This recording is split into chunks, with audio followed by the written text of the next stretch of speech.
Hello friends, thanks for joining me today.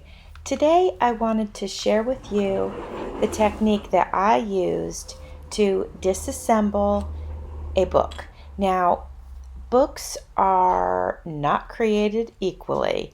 They sometimes are held together with glue. In the case of this one, it's held together with string or thread. This is a very simple one signature book. Sometimes you might have books with 3, 4, 5, 6, signatures, maybe more, depending on how big the book is. But this is a very simple book. This is Peter Rabbit. I'm going to alter this book, and I figured I'd bring you along and show you how I do it. As you can see, the first thing that I'm doing is I'm cutting the threads with my little razor tool. Now I'm just removing the threads with my fingers, and then I will lift the signature out of the book.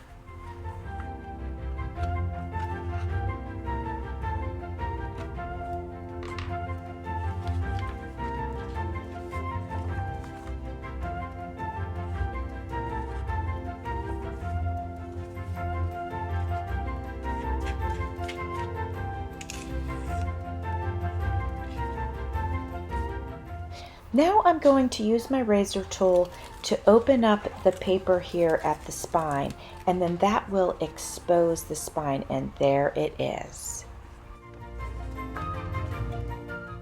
Now that we can see the spine, I'm going to use my razor tool once again, and I'm going to cut down both sides of it so that I can actually remove the spine.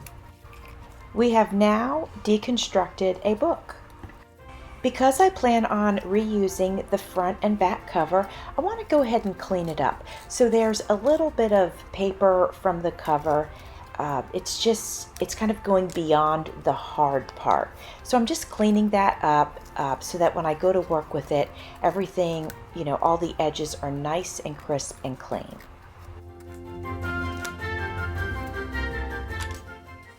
As you can see, that was very easy to do. And now we're going to go ahead and begin the reconstruction part.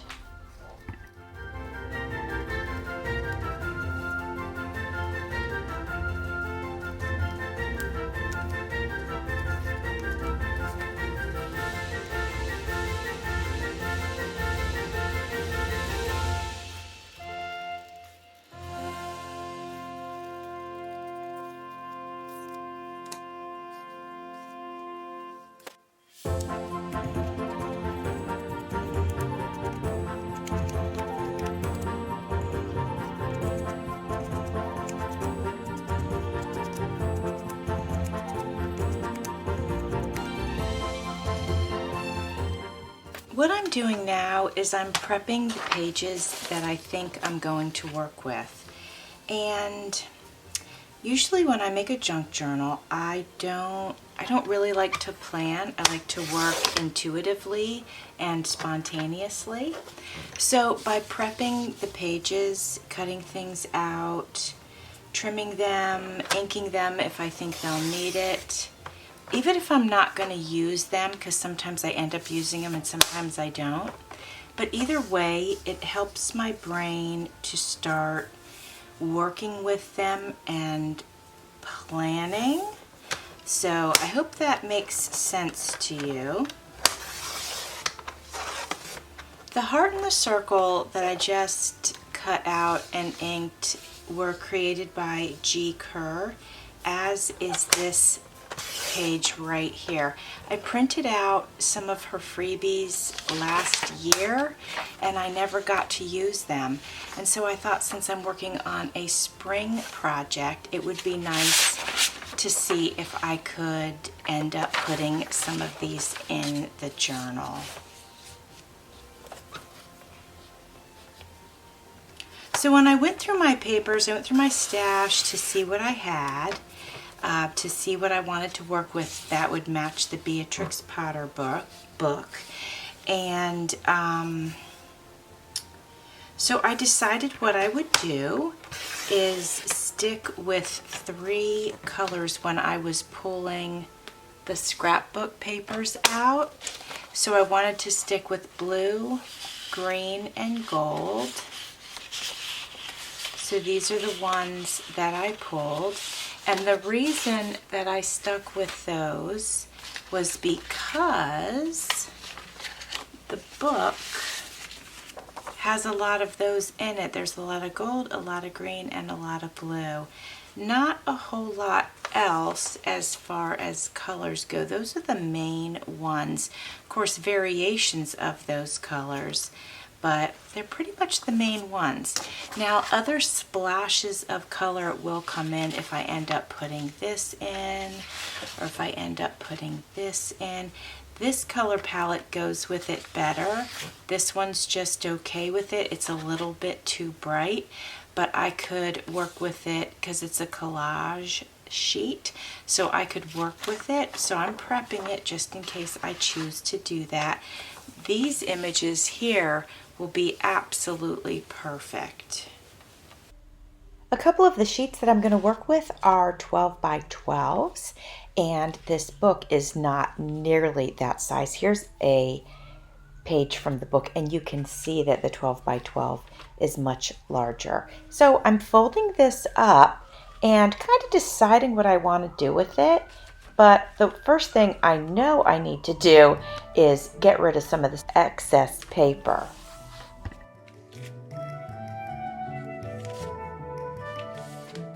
As I was working with it and playing with it, and I was trying to decide, did I just want it to be a regular page in the book or what? I thought, I can fold this paper twice and turn it into a pocket that spans all the way across the spread. So that is what I'm going to end up doing. Here I am cutting off the end so that the width of it matches up perfectly.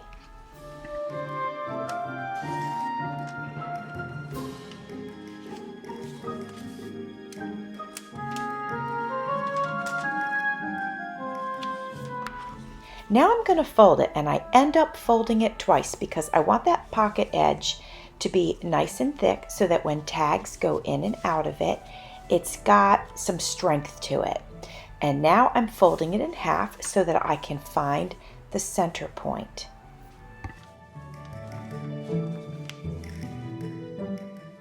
The thing I'm going to do now is I'm going to cut down the center, and then I'm going to take, well, you'll see, I'm going to go at an angle right here towards the center, and it's going to remove some of the excess paper. And what that will do is when you close the book, now there's no paper in the way to kind of get wrinkled and crinkled up. And I learned this technique from my friend Sherry at Turquoise Dreaming. I decided while I was at it, I would do that with another one of the green 12 by 12 papers. So now I know for sure I'll have 2 pages that I'm going to put back in this book that'll have these types of pockets.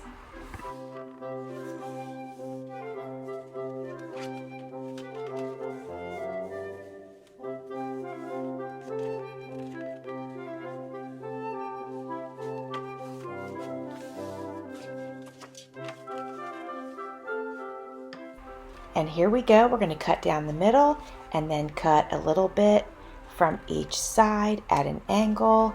And like I said before, that way the paper doesn't get bunched up. You'll notice if you do a pocket like this and you do not remove some of that paper, when you try to put it in your journal, it will get like, it's like there's too much, so it ends up getting kind of bunched up.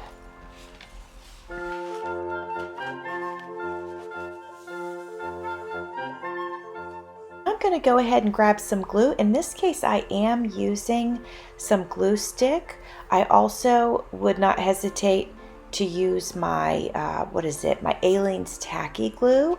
That also works perfectly fine to do this.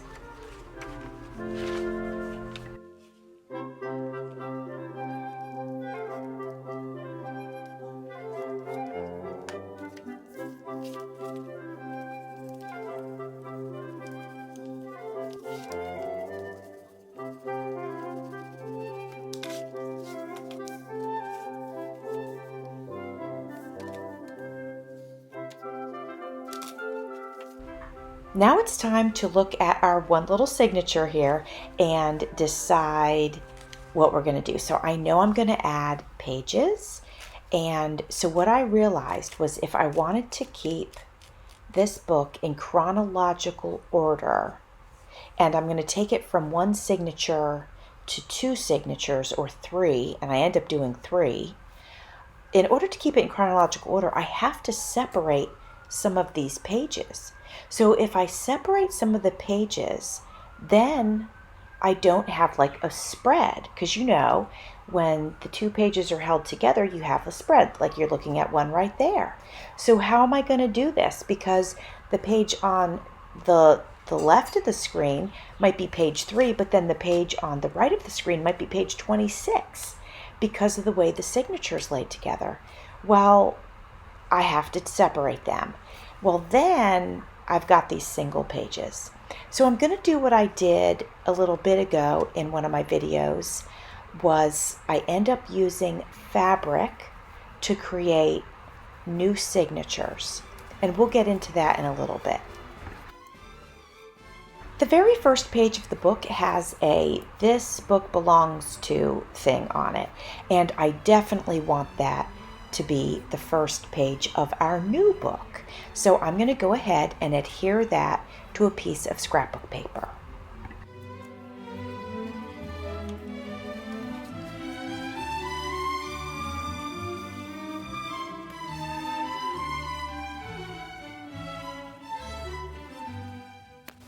I'd like to keep as many pictures in the book as I possibly can, and I might actually be able to keep all of them in. I would also like to keep the book in order, and this was a one signature book. Therefore, the front page connects to the very last page. So if I separate the one signature into two signatures, it's going to get the story all discombobulated. So first I was wondering, well, do I really care? But I feel like I do for this little project. So what I'm going to do is I'm going to take apart some of the pages. You can see this is the first page. Well, technically this is the first page, and we attached it to this cardstock. Now the next page, which has page 2 on the other side and page 3 on the other side, we're going to take that and I'm going to sew the paper onto this fabric like so. That will leave this exposed so that I can sew this into the book, but the pages will be in order. So I'm going to go sew this and I'll be right back. So friends, here we are. We've got the first page. Of course, the inside of the book will be here. This will be the first page. Then you'll open that up, and we're going to turn this into a journaling page. We might do a fabric flip or a paper flip or a pocket, whatever we decide to do there. Then here's the actual title page. And when we open that up, we've got page 2, page 3, and page 4. I can put something in here if I want to, but at least it will still be in order. So now to decide what comes next. Well, actually, let's go ahead and slide in this piece of journaling paper. We can put this right here. This will be the center so that I don't end up with a ton of signatures. I'm going to go ahead and take page 5, and I am going to add it to this one, but I don't want to cover up the cute image from page 6. So I'm going to add with fabric a little flip right here, and that way we're getting one more page into our first little signature. So that it fits with no problem, I'm just going to trim it up a little bit. I don't want it to be quite as large as the page that it's going on. I've decided to use a pretty piece of this lace fabric to connect this last page to the first signature.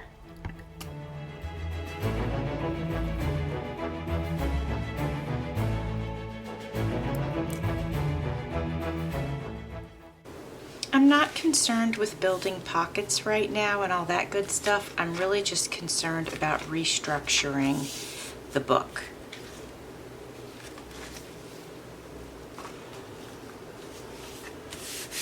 Okay.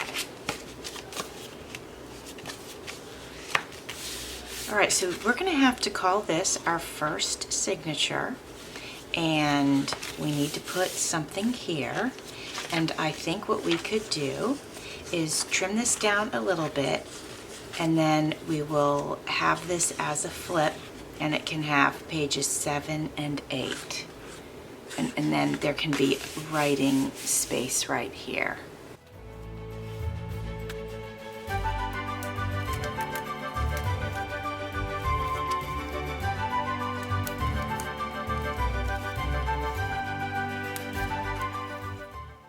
So that it will fit properly and flip properly, we're going to trim some of the edges off.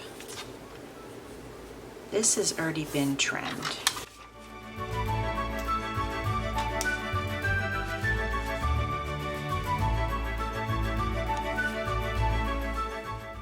All right, friends, now the good news is we're going to do 3 signatures, and the middle signature will be able to stay intact. I can put pages in between and it is not going to mess up any of the storyline. So let's go ahead and choose which papers we want in between each of these. We ended off with this, so I'm thinking we might want to go ahead and put one of these pocket pages that we created. So we could start off like this, and then you'd open it and there'll be a pocket with a tag or a piece of writing paper or something like that.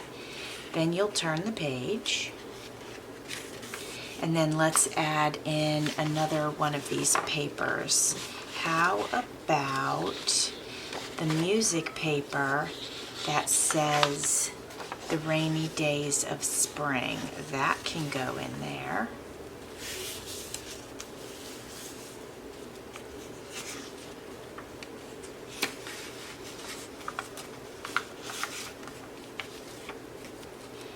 And then we can always go back and add more paper. Let's add this one. This will be super pretty, right? Let's see, let's take a look if it's going to be next to, I think that's nice. Now, I'm going to want to do something with the plain side. So let me put some thought into that. I'll be right back. All right, I'm thinking that because I printed this on cardstock, we'll turn these into tags to go into some of the pockets since it works so good with this storyline. So I've made a decision about that. Now let me see what else. This one I also printed on cardstock, so maybe we'll plan to do the same thing with this one. I'm going to set it over on the side. Now these I did on regular paper, so what I could do is we could back up for just a second and we could go ahead and add this in here as a nice backdrop so that it's not plain. I'm going to go crease this and then sew this in. All right, I cut those in half. I'm going to sew them in at the top. I cut it to leave this part open so that when the book opens and closes, the paper doesn't get crinkled in there. I feel like it's always nice to give a little space. Now, that's going to be white right there unless we make it so that it's not. Now I am leaving some white in this journal. I don't believe every journal has to be inked to death. I'm not into that. However, I do want to put a little bit of color in that center section. So I'm going to use this peachy color. I hope it comes out peach. We're going to find out. Yeah, it does. That's perfectly peach. And it'll just give it a little bit of color. It doesn't have to be anything over the top, just a little something. Friends, I'm going to end this video here, and the next video we will go ahead and start to put these signatures into the new book. I hope you can join me for that, and I will have the final flip through first thing next week.